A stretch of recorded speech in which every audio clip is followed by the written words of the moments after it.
नमस्कार, मैं हूं कुमार अनिल। देश में दो विचारधाराओं के बीच संघर्ष काफी तेज हो गया है। अभी बंटेंगे तो कटेंगे वाले नारे पर विवाद खत्म नहीं हुआ है, वो जारी है। इस बीच आज सोशल मीडिया पर सुबह से मैं देख रहा हूं कि दो तरह के ट्रेंड चल रहे हैं। एक तरफ चल रहा है ट्रेंड कि काले खां बस अड्डा का नाम बदल दिया गया, सराय काले खां उसका नाम बदल के अब बिरसा मुंडा बस अड्डा कर दिया गया है। और दूसरी तरफ चल रहा है गोडसे का, गोडसे ट्रेंड कर रहा है। गोडसे की पुण्यतिथि मनाई जा रही है और बड़े-बड़े पत्रकार जो हैं गोडसे का महिमा मंडन करने में लगे हुए हैं, गोदी मीडिया के पत्रकार। तो एक तरफ ये चल रहा है, ट्रेंड कर रहा है, 2 गोडसे, और दूसरी तरफ काले खां ट्रेंड कर रहा है। और दूसरी तरफ ट्रेंड कर रहा है, इसके अपोजिट में ट्रेंड कर रहा है झांसी फायर। झांसी में आप सुबह से आप देख रहे होंगे कि 10 बच्चों की वहां पर मौत हो गई है। बहुत दर्दनाक मौत हुई है।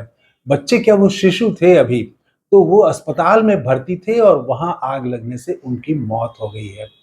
तो इस दोनों को जो मैंने देखा, उसमें खास चीज मैंने ये देखा कि जो लोग गोडसे जिंदाबाद कर रहे हैं, गोडसे को महान बताने में लगे हुए हैं, वो झांसी में बच्चों की मौत पर चुप हैं।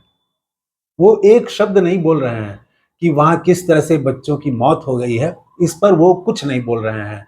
और जो काले खां का नाम बदल दिया गया बस अड्डे का, और इसके लिए प्रधानमंत्री की जय जयकार कर रहे हैं, वो लोग भी वो झांसी फायर पर, झांसी में शिशुओं की मौत पर चुप हैं, इस पर नहीं बोल रहे हैं। वो बोल रहे हैं काले खां का नाम हटा दिया गया, देखिए क्या काम किया प्रधानमंत्री मोदी ने, और सराहना कर रहे हैं। गोडसे की जिंदाबाद करने वाले लोग हैं लोग, वो लोग इस पर, झांसी पर नहीं बोल रहे हैं। और झांसी पर बोलने वाले लोग, उसमें आप देखेंगे कि सरकार को जिम्मेदार ठहराया जा रहा है। हालांकि एनडीए के भी कुछ एक दो घटक, जैसे बिहार में एक लोजपा है, चिराग पासवान की पार्टी लोजपा, तो लोजपा ने एक ट्वीट किया है, बड़ा मजेदार ट्वीट है वो उस ट्वीट में उन्होंने झांसी फायर के लिए, वो उन बच्चों, जो शिशुओं की मौत हो गई वहां, उनकी आत्मा की शांति के लिए भगवान से प्रार्थना की है। भगवान से आत्मा की शांति के लिए, अभी इतने छोटे शिशु थे, वो क्यों मर गए उनको मालूम भी नहीं है, और भगवान से उनकी आत्मा की शांति के लिए चिराग पासवान जी की पार्टी जो है वो प्रार्थना कर रही है। लेकिन भाजपा सरकार से कोई प्रार्थना नहीं कर रही है।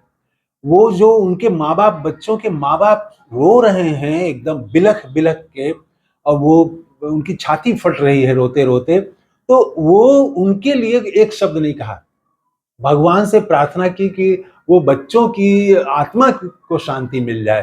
तो ये तो बड़ा अजीब हो गया है कि कहीं भी ऐसा कोई घटना हो तो ये तो, इसकी जांच होनी चाहिए। सवाल तो ये है कि इसकी जांच होनी चाहिए। क्या ये प्राकृतिक आपदा इसको मानेंगे, या ये मैन मेड आपदा है, आदमी की गलती से है, सिस्टम की गलती से है?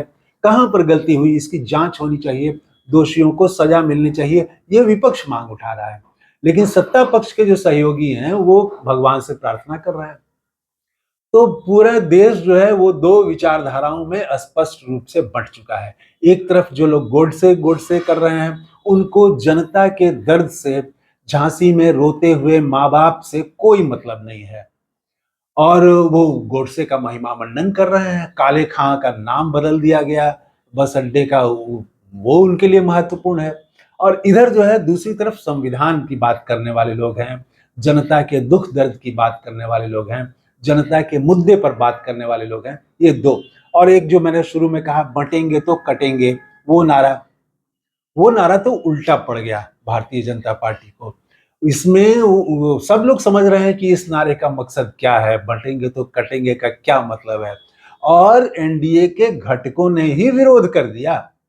और खास करके महाराष्ट्र से विरोध हो गया, जहां पर चुनाव होना है, वहां अजीत पवार ने विरोध कर दिया, वहां पर पंकजा मुंडे ने विरोध कर दिया, अशोक चव्हाण ने विरोध कर दिया, और भाजपा के देवेंद्र फडणवीस ने खूब एकदम से आड़े हाथों लिया है। किनको? अजीत पवार को। कहा कि ये तो दल बदल करके आए हैं, और हिंदू विरोधी ये जो भावना ये काम करते रहे हैं, वो अभी भी इनके भीतर की जो भावना है वो खत्म नहीं हुई है, इसीलिए ऐसा बोल रहे हैं। वो संभल जाएं, उन पर खूब बोला उन्होंने। लेकिन अपनी ही पार्टी के की पंकजा मुंडे जो विधान पार्षद हैं महाराष्ट्र में, उन पर उन्होंने एक शब्द नहीं कहा है, अशोक चौहान पर नहीं कहा। पंकजा मुंडे मुंडे तो भाजपा की हैं, वो भी विरोध कर रही हैं। तो ये जो नारा था बटेंगे तो कटेंगे, ये उल्टा पड़ गया। देश समझ रहा है कि ये इस नारे का क्या मकसद है, क्या इस ये नारे से भारतीय जनता पार्टी क्या हासिल करना चाहती है। प्रधानमंत्री मोदी ने उसको कुछ सॉफ्ट करने की कोशिश की कि एक हैं तो सेफ हैं। इसको भी लोग समझ रहे हैं कि ये भी जो है क्या है इस नारे का मतलब, एक हैं तो सेफ हैं। प्रधानमंत्री जब बोल रहे हैं तो क्या देश पर कोई खतरा है? किसी दूसरे देश से खतरा है? क्यों वो ऐसा कह रहे हैं? तो वो चुनाव में बोल रहे हैं और लोग खूब अच्छी तरह से समझ रहे हैं इसको। तो दो विचारधाराओं का संघर्ष तेज होता जा रहा है दिन प्रतिदिन। जो राहुल गांधी बार बार कहते हैं कि देश में दो विचारधाराओं का संघर्ष है, और एक तरफ संविधान को खत्म करने वाले लोग हैं, दूसरी तरफ संविधान की रक्षा करने वाले लोग हैं। अंबेडकर की रक्षा करने वाले लोग हैं, गांधी और नेहरू के विचारधारा की रक्षा करने वाले लोग हैं, उस पर चलने वाले लोग हैं।